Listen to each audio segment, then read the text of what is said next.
আগামী 29শে এপ্রিল দ্বিতীয় দফার ভর্তি হতে যাচ্ছে।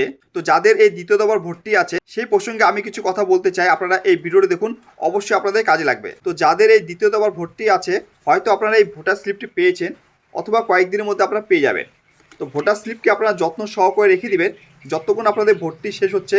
কারণ ভোটের দিনে আপনারা যে এই যে ভোটার স্লিপটি এটি নিয়ে যাবেন, সঙ্গে আপনাদের যে পিক কার্ড মানে ভোটার কার্ডটি নিয়ে যাবেন। তো এই দুটি ডকুমেন্ট আপনাদের নিয়ে গেলে আপনারা কিন্তু খুব সহজেই ভর্তি দিতে পারবেন।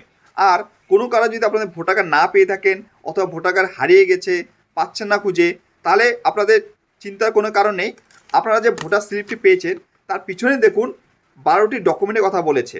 মানে আপনাদের যদি ভোটার কার্ড না থাকে, শুধুমাত্র আপনাদের ভোটার লিস্টে যদি আপনার নামটি থাকে, তাহলে কিন্তু আপনারা ভর্তি দিতে পারবেন। তাই 12টি ডকুমেন্ট লিস্ট দেখুন আপনাদের ভোটার স্লিপের পিছনে দেওয়া আছে।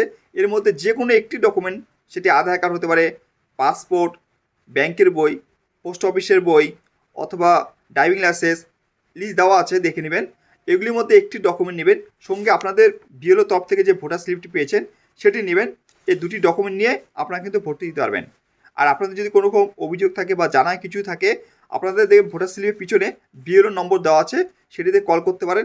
অথবা 1950-তে আপনারা অভিযোগ থাকলে বা আপনাদের কোনো বিষয় জানার থাকলে আপনারা 1950-তে কল করে আপনাদের অভিযোগ জানাতে পারেন।